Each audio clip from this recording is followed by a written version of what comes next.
bonjour à tous. Je prends quelques secondes avant cette interview pour vous parler de mon partenaire sur cette vidéo, Live Mentor, qui est le premier organisme de formation en France pour les entrepreneurs. Nous n'avons jamais été aussi nombreux à chercher l'indépendance et l'an dernier en France, 900 000 personnes ont créé une entreprise pour vivre de leur passion.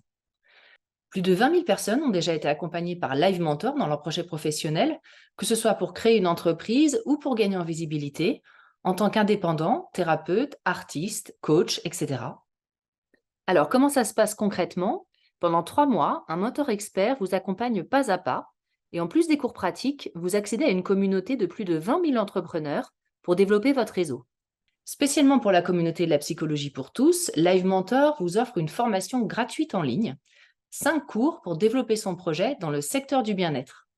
Vous y apprendrez à définir une stratégie de lancement efficace pour votre entreprise, à débuter une stratégie de communication pertinente pour générer chaque mois du chiffre d'affaires, et vous découvrirez également les secrets de projets qui ont décollé dans tous les secteurs d'activité, freelance, e-commerçant, artistes, thérapeutes ou coach. Alors pour vous inscrire à cette formation gratuite, vous pouvez cliquer dans le lien qui s'affiche en haut à droite de l'écran ou dans le descriptif en dessous de cette vidéo. Merci de m'avoir écouté et maintenant place à l'interview. Marie-Estelle Dupont, vous êtes psychologue clinicienne spécialisée en psychopathologie et en neuropsychologie. Vous êtes également consultante pour la télévision et êtes l'auteur de 3 ouvrages, dont L'Antimère aux éditions Albin Michel et Se libérer de son moi toxique aux éditions Larousse. Dans cet entretien, nous allons parler de la manipulation émotionnelle, qui est un phénomène assez fréquent et qui peut parfois être dévastateur. Alors pour commencer, est-ce que vous pouvez nous décrire comment se manifeste la manipulation émotionnelle entre 2 personnes? Alors d'abord, je voudrais distinguer l'influence et la manipulation émotionnelle, parce que on pourrait se dire, mais en fait, on se manipule tous tout le temps. C'est-à-dire qu'on s'influence tous tout le temps, parce qu'on est des êtres de relation. Donc dès lors qu'un enfant vient au monde, il va être en permanence influenceur et influencé. Et l'éducation est vitale, et pourtant on n'appelle pas ça de la manipulation. Or, c'est de la manipulation. Maintenant, l'éducation va être de l'influence positive et saine dès lors qu'elle est en adéquation avec les besoins de développement de l'enfant. A contrario, elle va être de la manipulation émotionnelle si elle sert les intérêts du parent et non pas l'intérêt supérieur de l'enfant dans sa croissance. Donc en fait, la manipulation émotionnelle, elle se caractérise par 2 étapes. Il y a d'abord un sentiment de grand bien-être, c'est-à-dire que pour être dans une relation de manipulation émotionnelle, il faut un certain degré d'intimité.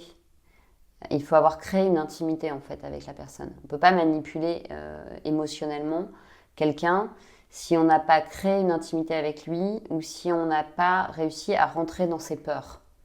Une fois qu'on a réussi à rentrer dans ses peurs, vous connaissez le dicton, celui qui contrôle les peurs de l'autre contrôle son âme. C'est Machiavel, si je ne me trompe pas.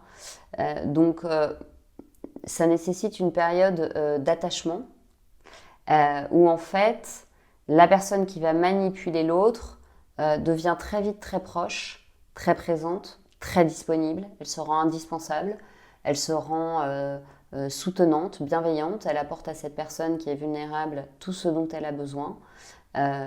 Et donc, la personne s'ouvre, la personne se livre à celui qui l'écoute et qui va la manipuler émotionnellement. Et puis à un moment donné, il y a un retournement, et à ce bien-être et ce sentiment d'être compris, à cette illusion en fait de fusion, parce qu'on peut être un ami très présent, mais sans pour autant être un manipulateur qui va essayer d'être omniprésent et d'en savoir le plus possible, va succéder en fait un sentiment d'échappement, d'abandon, de mal-être, de doutes récurrents, systématiques, parce que celui qui vous a manipulé, maintenant qui vous a rassuré, qui vous a sécurisé, qui s'est rendu indispensable, vous a mis dans une position de dépendance à lui, et va vous reprocher ce qu'il vous a donné. D'accord ? Donc dans la manipulation émotionnelle, on se sent d'abord bien, on ne s'en rend pas compte tout de suite.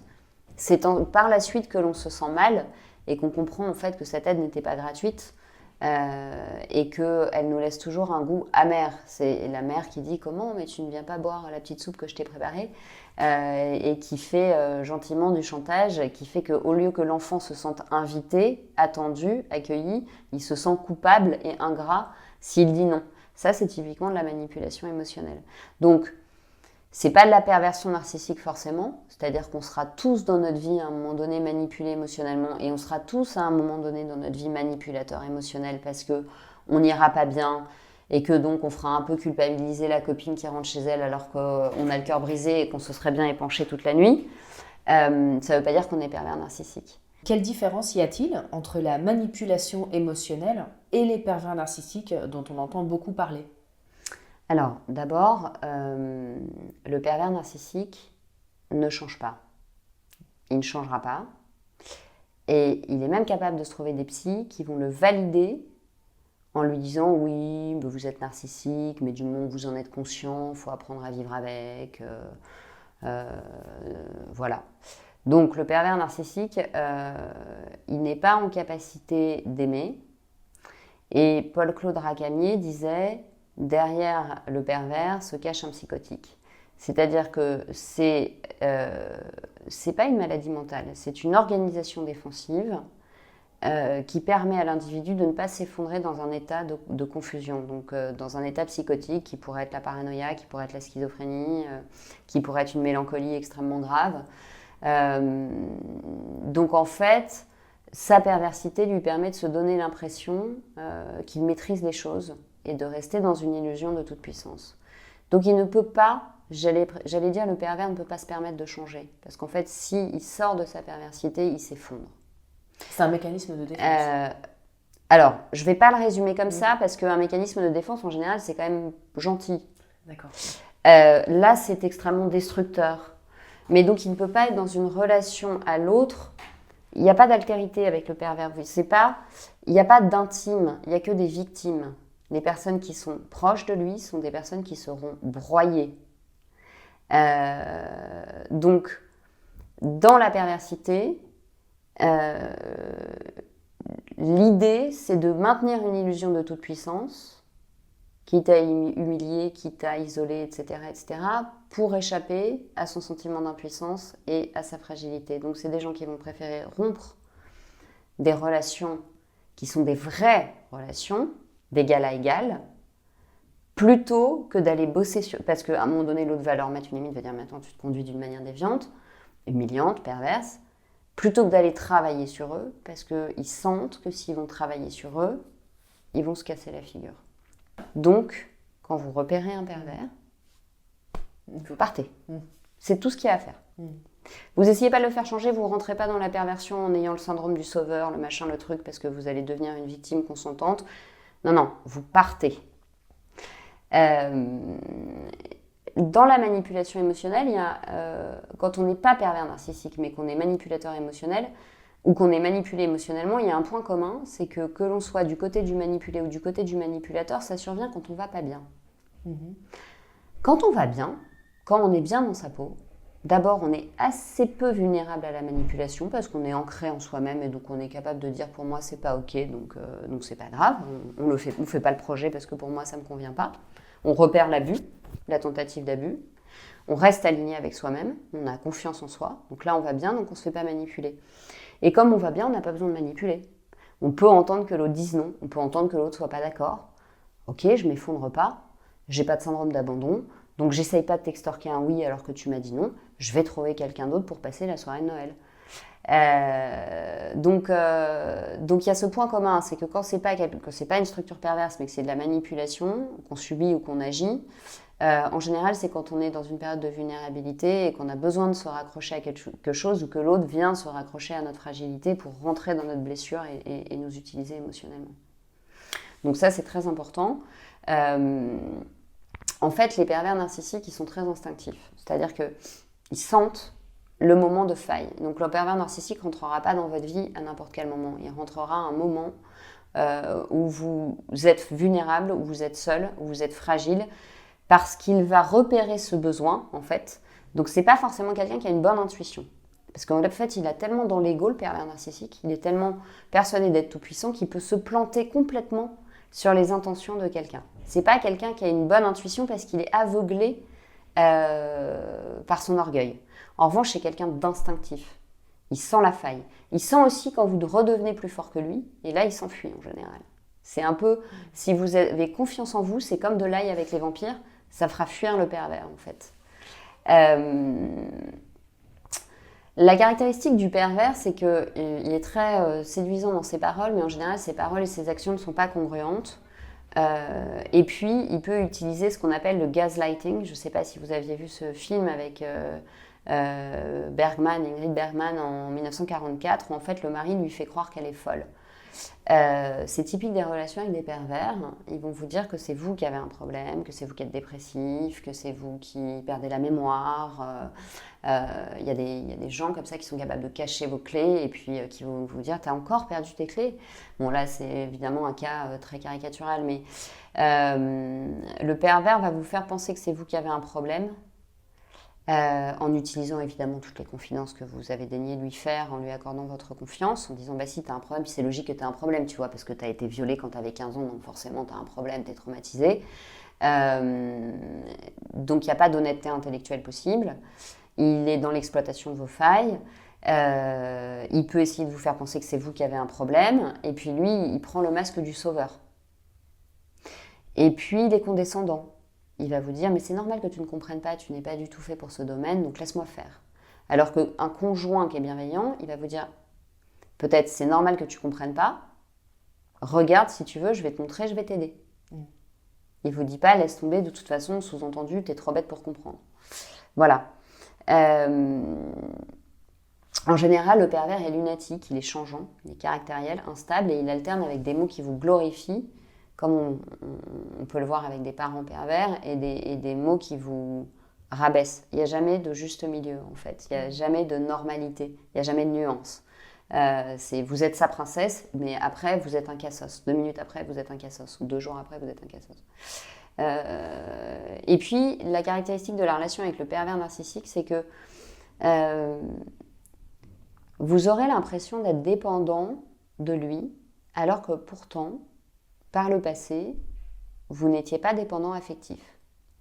Pourquoi ? Parce qu'en fait, le pervers narcissique est quelqu'un qui fuit, comme on l'a dit tout à l'heure, un mal-être qui est monstrueux. Donc quand vous avez une relation intime avec quelqu'un qui a un mal-être monstrueux, soit cette personne, elle assume qu'elle va mal, elle se prend en charge, elle consulte, et là vous dites, bah oui, mon mari est déprimé, mais il se fait suivre, on arrive à gérer cette période difficile, soit il a besoin de poubelles émotionnelles. Et donc le pervers, il a des poubelles émotionnelles. Alors de temps en temps, la poubelle, elle en a marre, donc elle est pleine, donc elle prend ses petits trous, puis elle s'en va. Alors il se trouve une autre poubelle. Mais il vide son mal-être sur vous. Et du coup, c'est vous qui êtes déprimé par identification projective, c'est-à-dire que vous avez intériorisé son mal-être que lui ne conscientise pas, n'assume pas, ne prend pas en charge, et donc vous vous sentez mal, vous vous sentez vide, vous vous sentez dépendant, vous vous sentez nul. Et vous finissez d'ailleurs par tomber malade psychiquement. On finit fou si on reste avec quelqu'un qui est pervers ou si on reste proche d'un parent pervers. Il arrive à se maintenir en vous vampirisant et par contre vous sombrez. C'est-à-dire qu'en fait, comme le pervers, il ne peut pas monter, il fait en sorte que les gens qui l'entourent descendent. Comme ça, il n'est pas tout seul. Voilà, je ne sais pas si j'ai été... Ah oui, complètement. Si j'ai été claire, il y a une caractéristique de la relation avec quelqu'un qui est pervers, c'est que vous perdez foi en vous, vous n'avez plus d'envie, vous n'avez plus de motivation, vous n'avez plus la force de faire les choses. C'est des trous noirs énergétiques en fait. Et donc, il vous fait perdre foi en vous, il vous fait perdre foi en la vie. Vous n'avez plus d'énergie pour aller voir vos amis. De toute façon, vos amis, c'est des cons. Et il vous fait vous sentir nul, inadapté, sale, stupide. C'est quelqu'un qui va vous dire, un parent pervers, il va pas dire à son enfant, s'il te plaît, est-ce que tu peux essuyer la table après ton petit déjeuner pour les autres ? Il va regarder les miettes avec mépris et il va dire, t'es sale. Voilà. Ça, c'est la différence entre un parent qui éduque et un parent qui élève et un parent qui rabaisse. Donc un parent sain et un parent pervers. Voilà. Donc je tiens à rappeler quand même qu'un pervers narcissique ne peut pas changer. Parce que l'enjeu pour lui, c'est de ne pas décompenser dans quelque chose d'encore plus grave.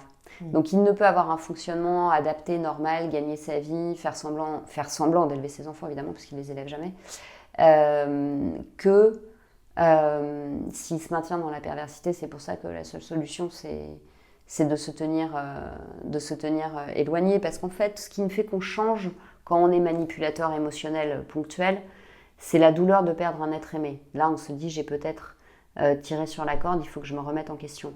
Un pervers, il ne peut pas faire ça parce qu'il n'a pas ce ressort de l'amour. Donc comme il n'aime personne parce que l'autre n'est pas une personne pour lui, qu'il n'a pas d'empathie, il ne mesure pas les conséquences de ses actes, et donc il n'y a pas de... La douleur de la perte ne sera jamais assez forte.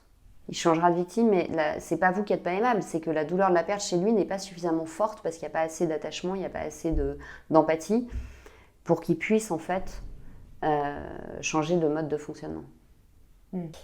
Pourquoi les personnes qui se font manipuler émotionnellement, donc dans un premier temps ne se rendent pas compte du tout, et puis vont mettre du temps en fait à en prendre conscience, et comment elles en prennent conscience? Alors, pourquoi ? Parce que c'est pas désagréable au début et c'est pas explicite. Donc, comme je disais, il y a une espèce de lune de miel en fait au début où vous vous sentez compris, enfin accueilli, il y a quelqu'un qui est magiquement disponible, et en fait ça vient résonner avec ce fantasme de petit enfant qu'on a d'avoir une bonne mère secourable en permanence à disposition. Et donc comme il s'engouffre dans notre fragilité, l'homme ou elle s'engouffre, la femme qui nous manipule émotionnellement, on se sent complété, on se sent bien, c'est confortable, etc. Et puis, c'est pas explicite, il n'y a aucune demande. Ça semble gratuit. Et puis, il n'y a pas eu de demande de notre part non plus d'une aide. Donc, l'autre a instauré un climat de confiance où il a utilisé sa position d'autorité, en fait, qui font que on baisse sa vigilance au niveau cérébral. Et puis, il y a un moment donné où le piège se referme, mais c'est pas tout de suite. C'est-à-dire que la différence entre l'ami secourable et l'ami qui est trop secourable et qui vous manipule émotionnellement, c'est que le deuxième est dans l'excès. Il vous coupe des autres, il est trop fusionnel, il est trop présent, il est trop maternant. Finalement, il vous infantilise. L'ami qui est secourable, il prend régulièrement de vos nouvelles quand il sait que vous venez de perdre un proche. Il dit « si tu as besoin, je suis là », mais il n'est pas envahissant. Donc la notion d'excès est très importante pour repérer qu'on est manipulé. Et puis, si vous commencez à avoir une perte de confiance en vous, à culpabiliser, de dire « bah non, là, c'est très gentil ta proposition, mais en fait, ce soir, j'ai prévu d'aller au cinéma avec ma sœur, et voilà. » Si vous commencez à vous sentir coupable, à ne pas oser dire non, c'est que vous êtes dans une relation d'abus où vous avez laissé vos limites être franchies. Vous n'avez plus, en fait, vous n'avez plus de libre arbitre dans cette relation.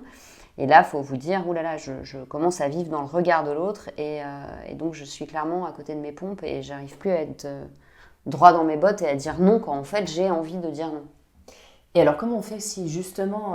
C'est une fabrique du consentement en fait, la manipulation émotionnelle. On vient jouer sur vos sentiments. Et alors, oui, d'accord. Donc comment on fait si justement, d'une manière générale, on a une difficulté à dire non avec tout le monde, qu'on ressent vite de la culpabilité à dire non? Comment on sait si là, à ce moment-là, c'est moi qui ai un problème parce qu'en fait, c'est toujours moi qui ai peur de dire non, ou là, non, vraiment, je suis manipulée. C'est pas facile de faire le distinguo entre ce qui me revient à moi et ce qui revient à l'autre. Oui, mais à la limite, à ce moment-là, peu importe. Si vous sentez que vous avez du mal à dire non, c'est que vous êtes conscient que vous avez envie de dire non, mais que vous n'y arrivez pas.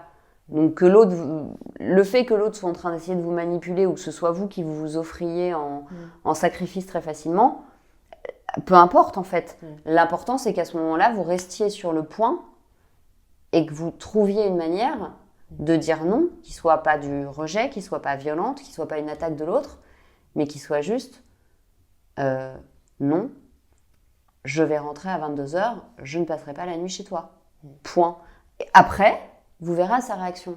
Si c'est un manipulateur émotionnel, il le prendra mal. Il essaiera de vous l'extorquer. Bah écoute, on verra, mais tu décideras plus tard. T'as pas besoin de décider maintenant. Ah bon ? Après tout ce que j'ai fait pour toi ? Si c'est quelqu'un de ça, il dira ok, aucun problème. Voilà, vous verrez la réaction en fait. Ce qui est important, c'est que vous puissiez poser le non. Après, la réaction de l'autre, le non sera un très bon crash test pour savoir si c'est quelqu'un qui est sain avec vous et qui vous respecte et qui respecte votre non et qui entend vos limites, ou si c'est quelqu'un qui essaye tout le temps d'en avoir un peu plus. Est-ce qu'il y a des points communs dans la personnalité des victimes de manipulation émotionnelle? Donc des points communs, j'imagine, de caractère, de pas savoir dire non, par exemple. Alors, quand on se fait manipuler, encore une fois, c'est soit une période de vulnérabilité, soit que ça vient résonner avec des blessures, et très souvent la blessure d'abandon et de rejet. C'est-à-dire que comme on a peur on a peur de dire non parce qu'on a peur d'être rejeté ou abandonné. Donc, ce sont très souvent des blessures récurrentes chez ces personnes. Et puis, les personnes qui sont, par exemple, victimes d'abus même sectaires, sont en général des personnes qui ont une fragilité dans leur construction interne, et qui n'ont pas une relation... Enfin, leur éducation ne leur a pas permis de s'ajuster, d'être au bon endroit dans la relation et de sentir quand c'est bon pour elles et quand c'est pas bon pour elles.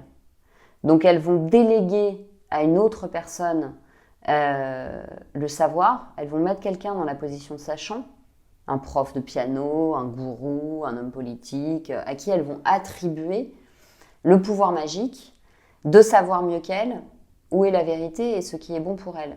Donc évidemment, a priori, il y a un truc qui ne s'est pas mis en place dans l'éducation. Je ne dis pas que ce sont forcément des parents toxiques, mais en tout cas, cet enfant avait besoin qu'on lui donne quelque chose en plus, peut-être, pour qu'il arrive à s'affirmer et à s'ancrer en lui-même. Donc il y a ce défaut d'ancrage. Alors évidemment, toutes les victimes d'abus pédophiles dans l'enfance, enfin vraiment des enfants qui ont été abusés très jeunes, sont manipulables parce que le cerveau se dissocie sous la violence du trauma. Et donc comme ils ne sont plus ancrés dans leur corps, ils sont très faciles à hypnotiser, à balader. Les gens qui ont ces blessures d'abandon et de rejet et qui ont besoin de... En fait, tous les gens qui ont une fragilité narcissique, comme ils ont besoin d'être approuvés et de plaire, ils sont manipulables. Et paradoxalement, les pervers sont très manipulables. Parce que les pervers veulent donner une bonne image d'eux. Donc en fait, si vous savez respecter leur image extérieure et ne pas y toucher, c'est relativement facile de s'enfuir. C'est plus facile qu'on ne pense. Et surtout, des gens encore plus tordus qu'eux, encore plus pervers qu'eux, vont repérer qu'ils ont besoin de plaire et peuvent leur faire dire ou leur faire faire n'importe quoi parce que eux, ça va les glorifier dans leur narcissisme. Donc en fait, oui, les pervers, l'ironie de l'histoire, c'est que les pervers sont manipulables. C'est ironique. Et ben oui, ils sont aveuglés par leur ego. Ils sont myopes, c'est des myopes, c'est pas des myopes des yeux, c'est des myopes du cœur en fait. Ils sont myopes du fait de leur orgueil. Donc du coup, si on flatte leur orgueil, quelqu'un d'un peu plus cynique qu'eux peut en obtenir des choses assez facilement finalement. Beaucoup plus que quelqu'un qui est ancré droit dans ses bottes, qui n'a pas besoin qu'on l'applaudisse pour savoir pourquoi il fait ce qu'il fait. Et qui du coup saura dire non, là ce que vous me demandez en fait c'est pas ok pour moi, donc c'est pas grave, ciao. Est-ce qu'il y a des points communs justement entre les manipulateurs émotionnels et finalement pourquoi ils font ça? Est-ce que quand on est un manipulateur émotionnel, à contrario du pervers narcissique qui l'est de manière structurelle, d'après ce que j'ai compris, quelqu'un qui manipule, est-ce que lui aussi il le fait dans certains moments de sa vie? Et est-ce qu'il le fait aussi dans des moments de faiblesse pour obtenir ce qu'il veut? Oui, c'est ce qu'on disait tout à l'heure. Il y a une différence entre le pervers narcissique et la personne qui va pas bien, qui est déprimée, la femme qui est en dépression parce que son mari vient de mourir et qui va un peu jouer sur la corde sensible avec ses enfants en faisant un peu du chantage émotionnel. Ah mais oui, mais je vais encore être toute seule, tu viens pas dîner dimanche, etc. Oui, c'est de la manipulation émotionnelle, mais peut-être qu'elle n'était pas du tout comme ça avant d'être dans une période de vulnérabilité, qu'elle était capable d'entendre un non, seulement là elle va tellement mal, et elle se sent tellement impuissante, elle se sent tellement perdue qu'elle n'arrive pas à faire autrement que jouer la petite fille fragile et la personne malade pour obtenir ce qu'elle veut et ce dont elle a besoin, parce que elle n'ose pas demander explicitement, ou elle a trop peur si elle demande explicitement qu'on lui dise non, donc du coup elle manipule pour extorquer un consentement. Donc en fait, être manipulé comme manipulé, ça se joue quand ça n'est pas chronique, effectivement plutôt sur des périodes de vulnérabilité. Ça ne veut pas dire que les enfants doivent céder à tout, hein, mais il ne faut pas pour autant estampiller cette personne, la mettre dans la catégorie du pervers narcissique en fait. C'est des passages de vie. On est humain, donc on tombe, on est imparfait, voilà. Après, si la personne elle est fondamentalement dans l'amour des autres, dans l'amour de ses proches, elle va se voir déraper. C'est-à-dire peut-être une maman épuisée qui n'en peut plus, qui n'a pas dormi de la nuit, elle a les devoirs du grand, les machins, à un moment donné, elle va avoir une parole un peu humiliante qui va partir, mais elle va s'entendre. Elle va dire, oh là, ça décolle là, il faut vraiment que j'aille faire la sieste parce que je suis en train de faire payer à ma fille aînée le fait qu'il y a les 2 petits derniers qui sont en train de chahuter et que je suis fatiguée et que j'ai mal à la tête. Et donc, elle va se reprendre, elle va demander pardon, elle va s'excuser, puis elle va se réajuster tout de suite dans le lien. Donc là, il n'y a pas de perversité, évidemment, simplement un être humain qui touche ses limites et qui est fatigué. Comment ça se passe la manipulation justement d'un enfant par un parent? Parce que je me posais la question, un enfant qui a été éduqué par un parent qui, pendant une longue période de sa vie, l'a manipulé émotionnellement parce qu'il n'allait pas bien, j'imagine que l'enfant derrière, il y a des grosses carences peut-être narcissiques, peut-être qu'il... Alors encore une fois, si le parent l'a longtemps manipulé émotionnellement parce qu'il ne va pas bien, longtemps c'est chronique, il y a une dimension de perversité, il y a un problème d'empathie chez ce parent.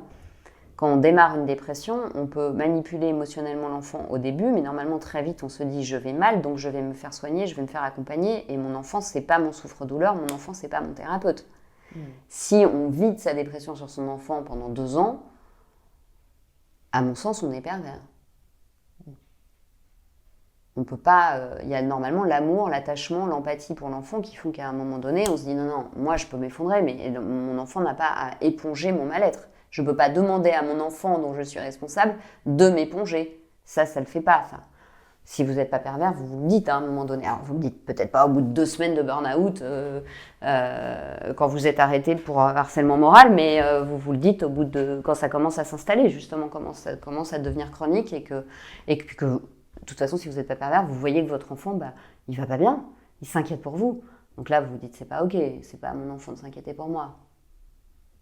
Donc si un parent manipule émotionnellement son enfant, alors peut-être pas tout le temps, mais de manière assez régulière, on appelle plus ça de la manipulation, on appelle ça de la perversité. Oui, en fait, pour moi, c'est un lien pervers. C'est un parent qui est pervers, c'est un parent toxique. C'est une éducation perverse, en tout cas. C'est un parent toxique. Parce qu'en fait, le parent, il bénéficie d'entrée de jeu, si vous voulez, d'une hégémonie, d'une influence qui est sans limite sur l'enfant. Il y a le lien génétique, biologique, il y a le lien d'attachement de l'enfant vis-à-vis de son parent, il y a la vulnérabilité, la détresse et la dépendance de l'enfant, il y a le fait que l'enfant n'a aucun moyen de comparer ce qui se passe à la maison avec autre chose au début de sa vie, sa dépendance exclusive à son foyer. Donc c'est aux parents d'être en autosupervision, c'est aux parents de se dire mon pouvoir il est tellement illimité, est-ce que je l'utilise de la bonne manière, est-ce que c'est ok, est-ce que cet enfant, il a quand même accès à son père, ou est-ce que je suis dans une fusion qui est malsaine avec mon bébé, comme dans certains couples, ça peut se jouer,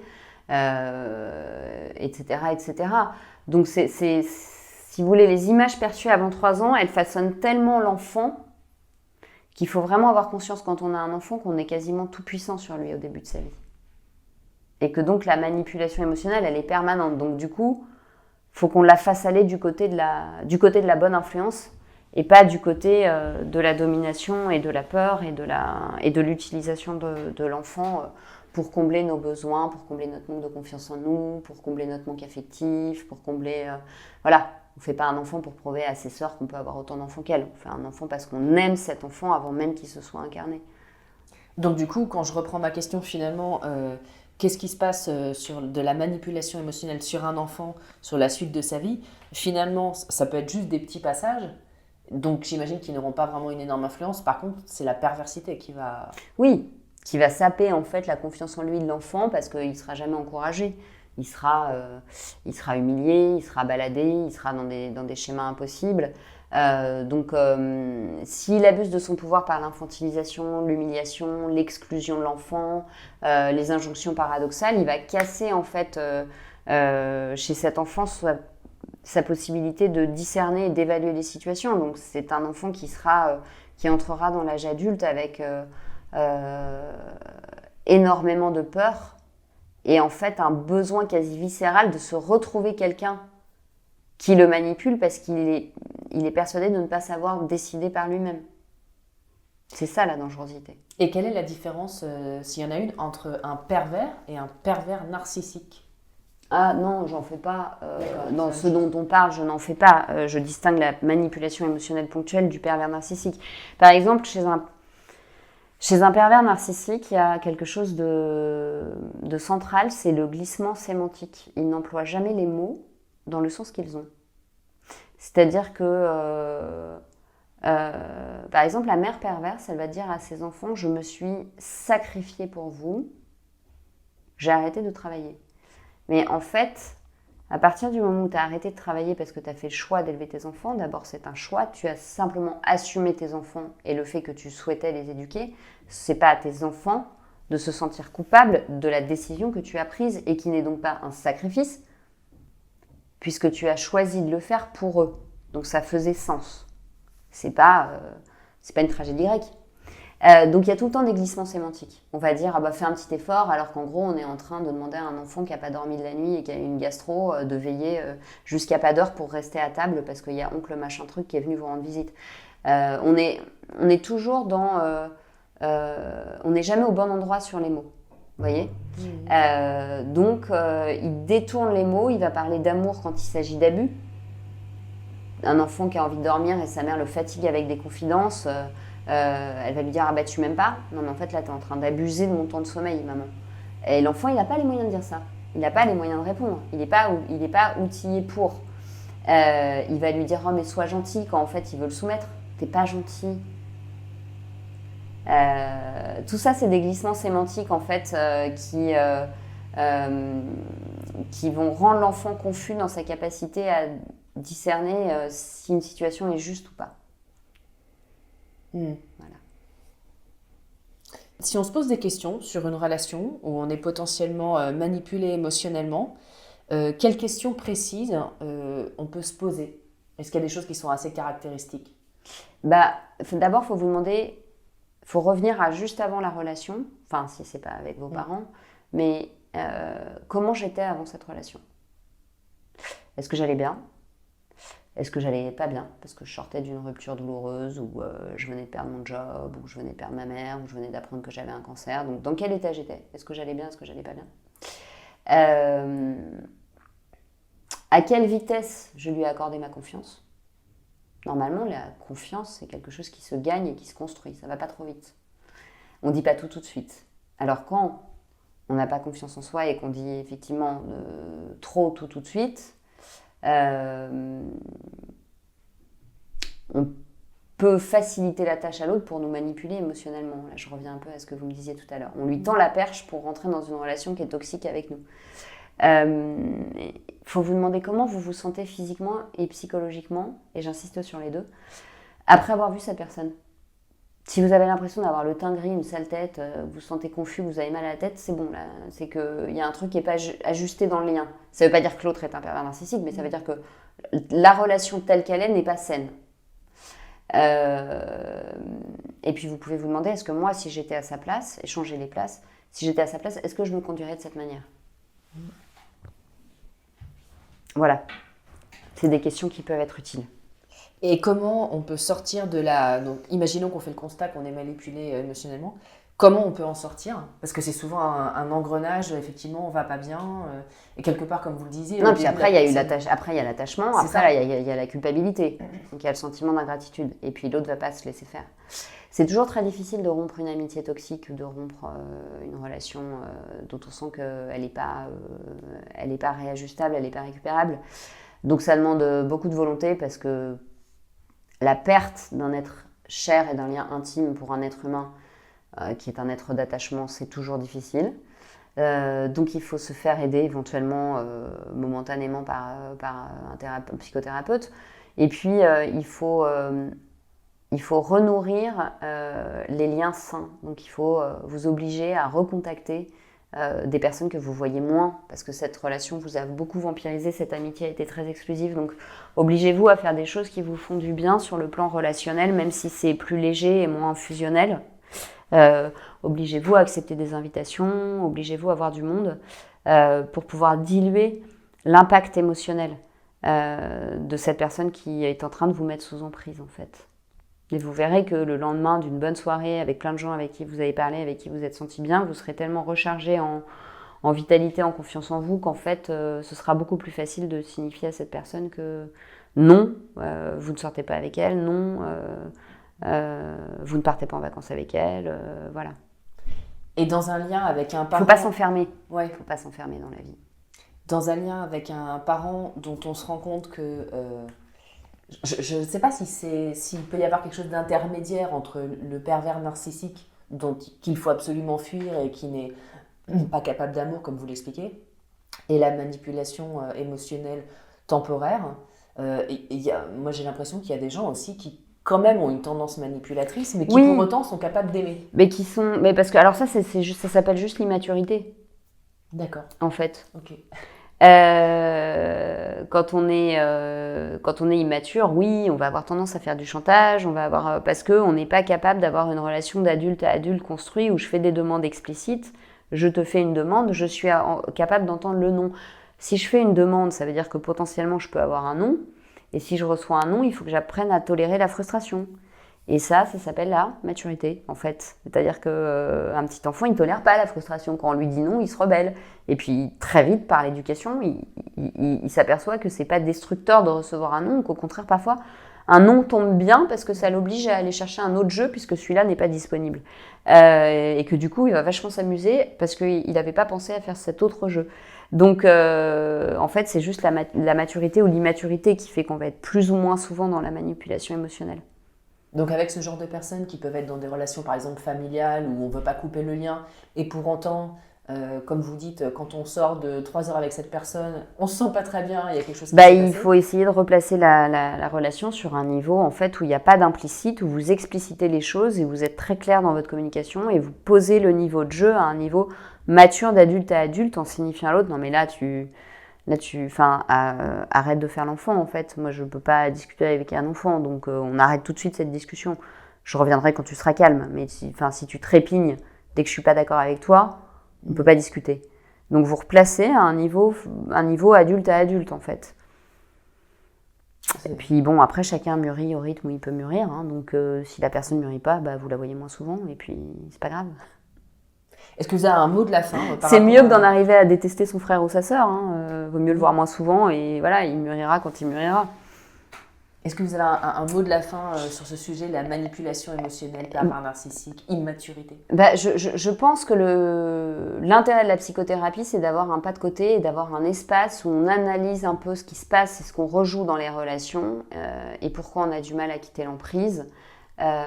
Et donc, on va jamais faire changer les pervers, ça c'est sûr. On est dans une type de société où beaucoup de systèmes sont pervers, donc beaucoup de gens qui ont des postes élevés dans les hiérarchies ont des structures perverses.